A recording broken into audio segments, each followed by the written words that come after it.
reflexiones que hemos hecho sobre la Semana Santa, recordando la importancia que como cristianos tenemos de detenernos en este tiempo. Necesitamos meditar en los hechos que sucedieron, necesitamos entender esa salvación tan grande que Jesús nos dio y nosotros tenemos que cuidarla, no descuidar en este tiempo principalmente nuestra relación con Dios, sino más bien intensificarla diariamente y que esa relación más bien sea un testimonio a los que nos rodean. Iniciamos el recuento de la Semana Santa con la entrada triunfal a Jerusalén por parte de Jesús, donde fue proclamado por las multitudes como rey al exclamar: «Hosana al Hijo de David».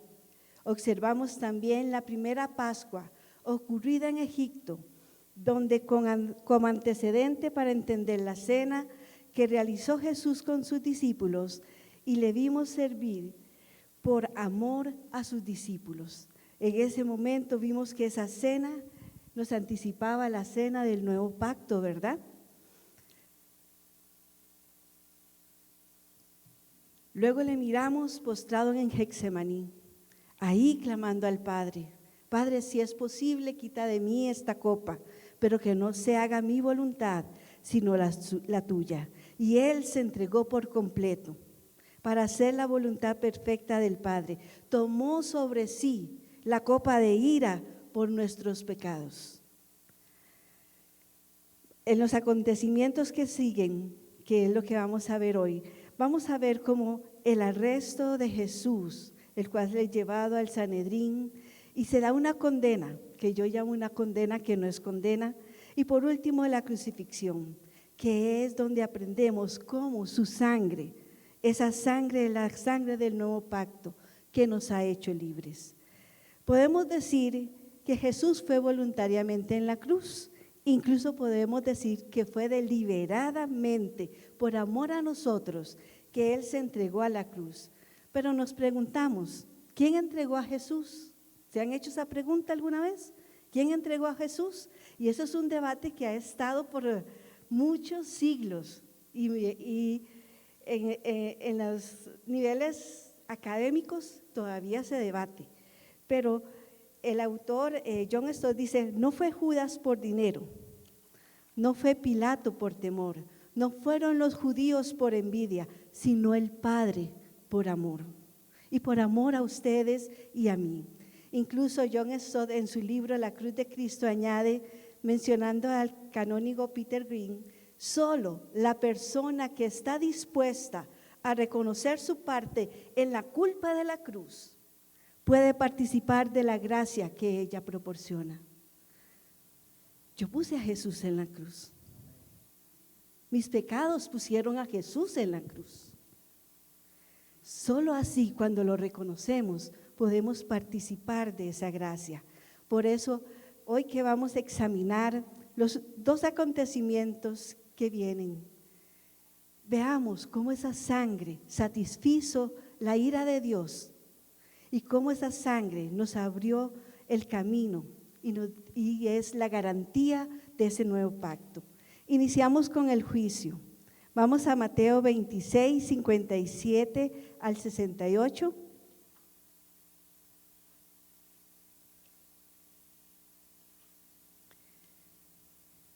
Cristian nos hablaba de cuando Jesús estuvo en Getsemaní, pero ¿qué pasó después de que oró?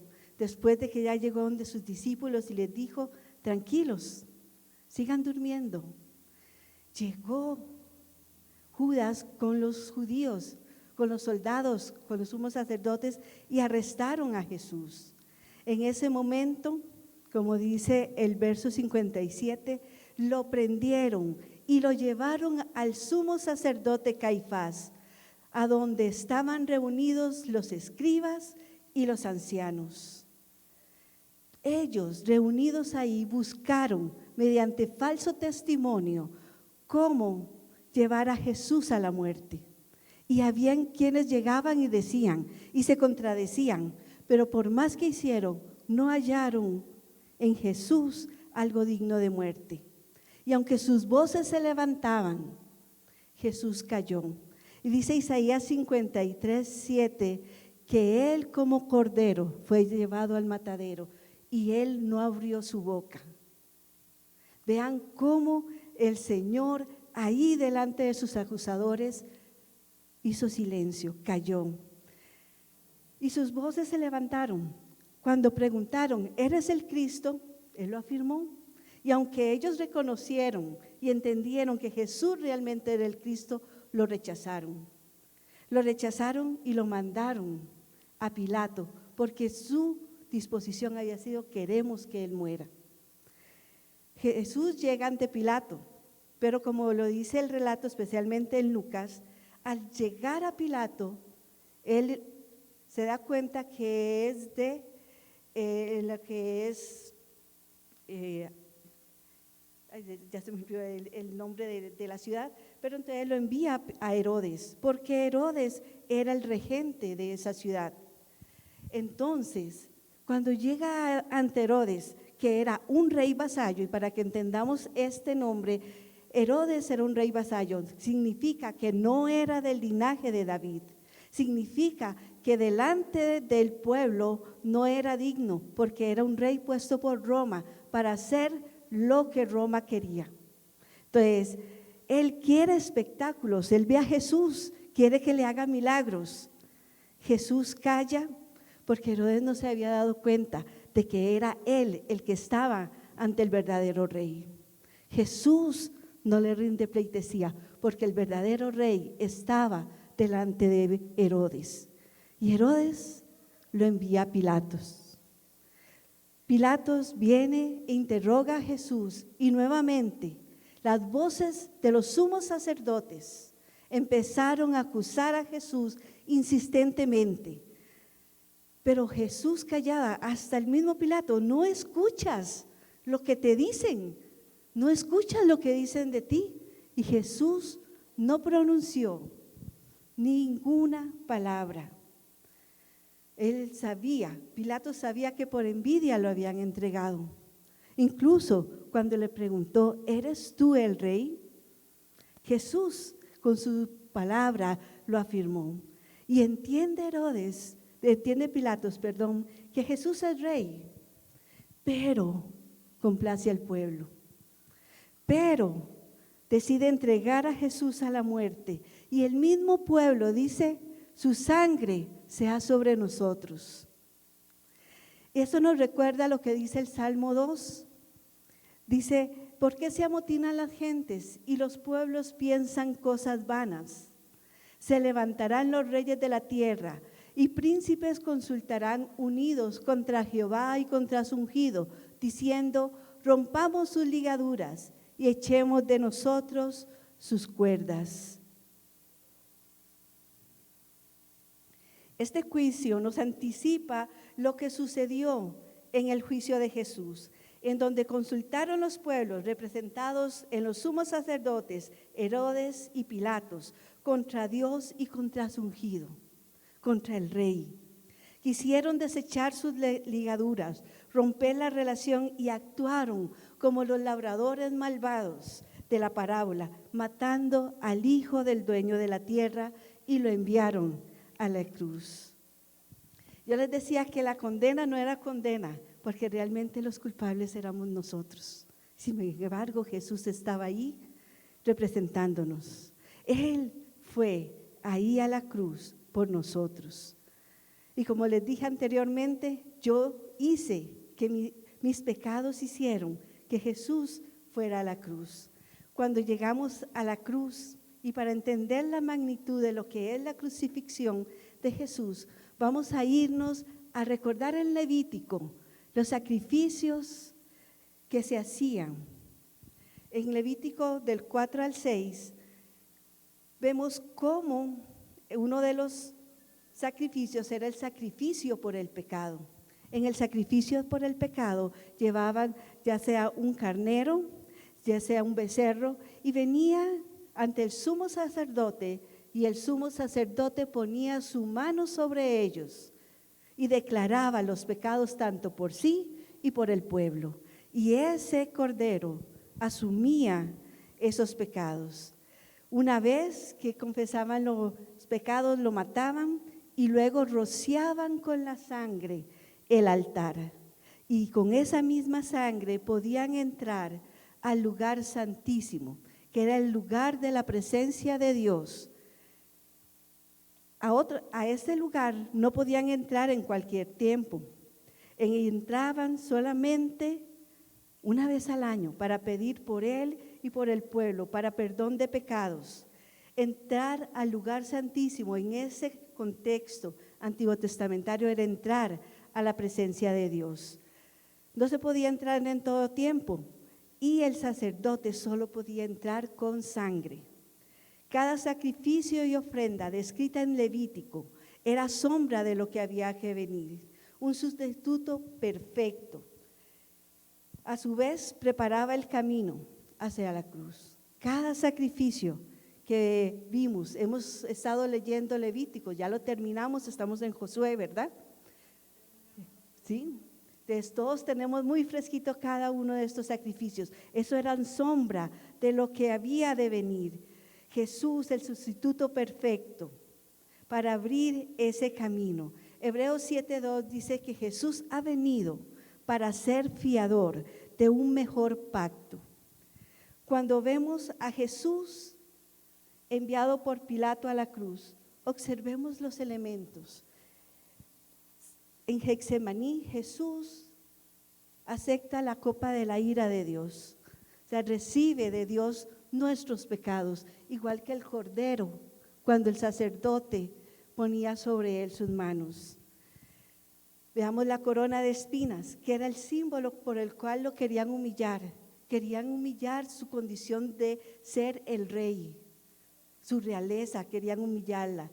Pero a pesar de eso, Jesús la llevó por usted y por mí.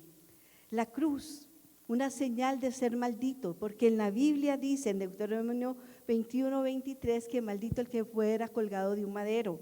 Sin embargo, Gálatas 3:13 nos amplía que Jesús asume el pecado de la humanidad y toma la ira de Dios por el pecado, así como lo aprendimos la semana pasada. Caminó el Gólgota, un camino de muerte, de humillación y a la vez de redención, un camino por usted y por mí, para que nosotros fuéramos salvos. Estando al pie del Gólgota, vemos a Jesús siendo clavado en la cruz y hacemos memoria de cuando Moisés levantó la serpiente de bronce. Y como dice Juan 3:14, y Moisés levantó la serpiente al desierto, y así es necesario que el Hijo del Hombre sea levantado, para que todo aquel que en él cree no se pierda, mas tenga vida eterna. Entonces Jesús fue levantado, cumplió cada una de las profecías que por él estaba. Y por último, al pie de la cruz fue traspasado. Como dijo Zacarías 10:12, me mirarán a mí, a quien traspasaron, derramando su sangre para el perdón de nuestros pecados, ya que como dice Hebreos 9 del 14 al 15, él mismo se ofreció sin mancha, como era el cordero que iba en el sacrificio, sin mancha, perfecto. Jesús, el Cordero de Dios que quita el pecado del mundo, se ofreció sin mancha y sin defecto para purificar nuestras conciencias de obras muertas. Y todos sabemos que esas obras muertas eran todo lo que creíamos que hacíamos para agradar a Dios, pero la única obra que podemos hacer para agradar a Dios es creer en Él. Para que ahora sí sirvamos al Dios vivo, redimiéndonos de las transgresiones que se cometieron bajo el primer pacto. Todos nosotros, o solo yo puedo decir he pecado, todos nosotros podemos decir hemos pecado, pero Jesús vino a redimirnos de todas esas transgresiones. Y Hebreos 10:12 dice que Cristo ofreció un solo sacrificio, una sola vez para siempre. por los pecados y entró al lugar santísimo con su propia sangre, ya no con la sangre de un cordero, sino con su propia sangre, y obtuvo la redención eterna de los santificados. En la sangre de Jesús derramada en la cruz, la sangre del nuevo pacto para perdón de los pecados. Por eso nosotros tenemos que gozarnos de saber de que no solo la derramó, sino que al exclamar consumado es, dio por concluido el sacrificio que Él venía a hacer.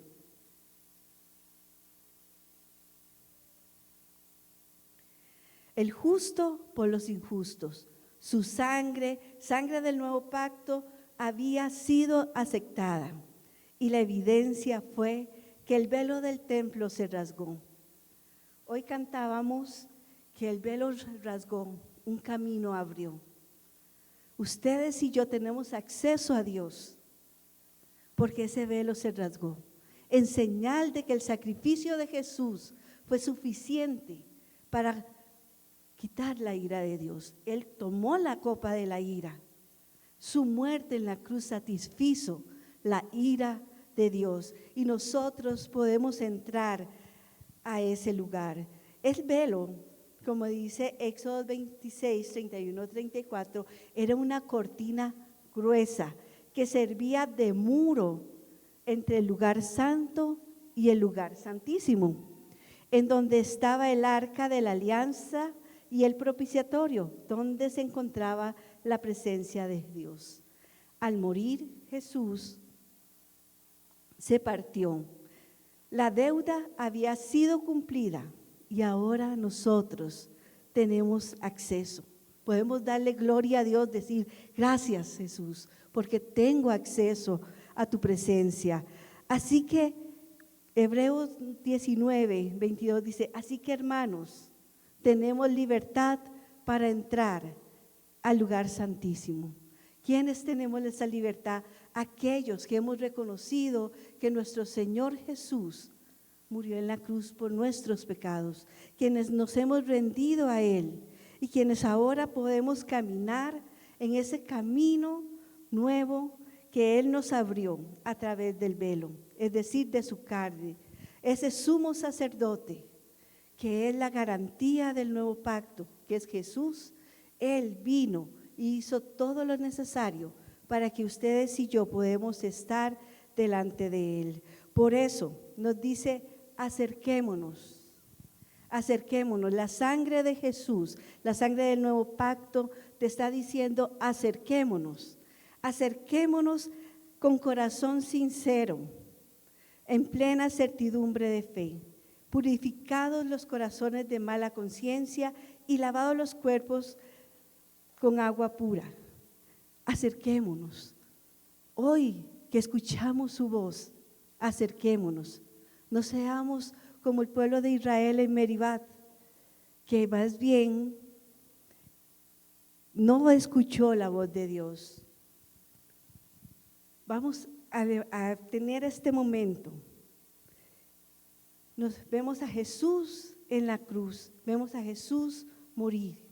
Y yo quiero pedirle, Señor, que se levanten. Vamos a orar. Vamos a orar. Y en medio de que usted va a orar,